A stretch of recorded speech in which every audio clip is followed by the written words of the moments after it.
നമസ്കാരം. KH ന്യൂസിലേക്ക് സ്വാഗതം. പ്രധാന വാർത്തകൾ. വാഗമൺ റോഡിൽ വിനോദസഞ്ചാരി കൊക്കയിൽ വീണ് മരിച്ചു. എറണാകുളം സ്വദേശി തോബിയാസാണ് കൊക്കയിൽ വീണത്. വാഗമൺ റോഡിലെ ചാത്തൻപാറയിൽ ഇറങ്ങുന്നതിനിടെ കാൽവഴുതി കൊക്കയിൽ വീഴുകയായിരുന്നു തോബിയാസ്. മൂലമറ്റം തൊടുപുഴ അഗ്നിശമന സേന എത്തി മൃതദേഹം പുറത്തെടുത്തു. ഇന്നലെ രാത്രി 8:30യോടെയാണ് അപകടമുണ്ടായത്. ഇടുക്കിയിലെ വിവിധ സ്ഥലങ്ങളിൽ സന്ദർശിച്ച് മടങ്ങിയായിരുന്നു തോബിയാസും സംഘവും. പിന്നീട് ചാത്തൻപാറയിൽ ഇറങ്ങുന്നതിനിടെ കാൽവഴുതി വീഴുകയായിരുന്നു. ഏകദേശം 200 അടി താഴ്ചയിലേക്കാണ് തോബിയാസ് വീണത്. കൂടെയുള്ളവർ ഉടൻ തന്നെ ഫയർഫോഴ്സ് അംഗങ്ങളെ വിവരം അറിയിച്ചു. മൂലമറ്റം ഫയർഫോഴ്സ് എത്താൻ വൈകുകയും തൊടുപുഴയിൽ നിന്നെത്തിയ ഫയർഫോഴ്സ് എത്തിയാണ് രക്ഷാപ്രവർത്തനം നടത്തിയത്. ജയിൽ ചാടിയ സൗമ്യ വധക്കേസ് പ്രതി ഗോവിന്ദചാമി പിടിയിൽ. ആളില്ലാത്ത സ്ഥലത്തെ പൊട്ടക്കിണറ്റിൽ ഒളിച്ചിരിക്കുകയായിരുന്നു. കണ്ണൂർ DCC ഓഫീസിന് സമീപത്ത് വെച്ച് ഗോവിന്ദചാമിയെ സാമ്യമുള്ള ഒരാളെ കണ്ടുവെന്ന് നാട്ടുകാർ പറഞ്ഞിരുന്നു. ഉടൻ തന്നെ വിവരം പോലീസിനെ അറിയിക്കുകയും ചെയ്തു. നാട്ടുകാർ ഓടിച്ചതിനെ തുടർന്ന് ഇയാൾ സമീപത്തെ കാട്ടിനുള്ളിൽ ഓടിക്കയറി. കണ്ണൂർ DCC ഓഫീസിന് സമീപത്ത് നിന്നാണ് ഇയാളെ പിടികൂടിയത്. ITI വിദ്യാർത്ഥിനിയെ വീട്ടിനുള്ളിൽ തൂങ്ങി മരിച്ച നിലയിൽ കണ്ടെത്തിയ സംഭവത്തിൽ അയൽവാസിയായ വീട്ടമ്മ അറസ്റ്റിൽ. വെണ്ണിയൂർ നെടിഞ്ഞൽ AR ഭവനിൽ രാജമാണ് അറസ്റ്റിലായത്. മണിക്കൂറോളം നീണ്ട ചോദ്യം ചെയ്യലിനൊടുവിലാണ് അറസ്റ്റ് രേഖപ്പെടുത്തിയത്. നിയന്ത്രണം വിട്ട കാർ കുളത്തിൽ വീണ് ഒരാൾ മരിച്ചു. തിരുവല്ല മന്നംകരച്ചിറയിലാണ് അപകടം നടന്നത്.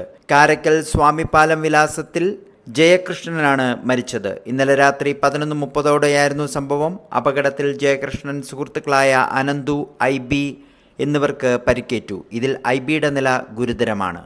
റംബൂട്ടാൻ തൊണ്ടയിൽ കുരുങ്ങി 1 വയസ്സുള്ള കുട്ടി മരിച്ചു. ഇടുക്കി സ്വദേശിനി ആതിരയുടെ മകൻ അവ്യുക്താണ് മരിച്ചത്. കളിച്ചുകൊണ്ടിരുന്ന കുട്ടിയുടെ കയ്യിൽ കിട്ടിയ റംബൂട്ടാൻ വിഴുങ്ങുകയായിരുന്നു.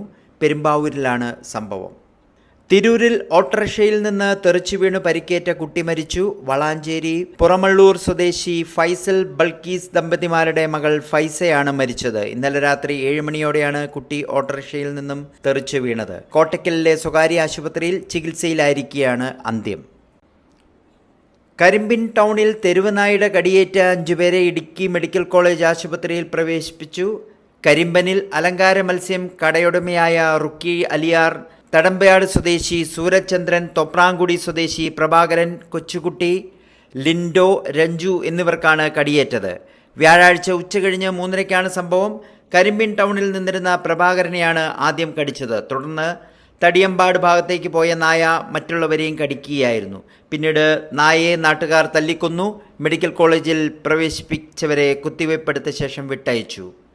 വയനാട് വാഴവറ്റയിൽ ഇലക്ട്രിക് ഷോക്കേറ്റ് സഹോദരങ്ങൾ മരിച്ചു. കോഴിഫാം നടത്തുകയായിരുന്ന അനൂപ്, ഷിനു എന്നിവരാണ് മരിച്ചത്.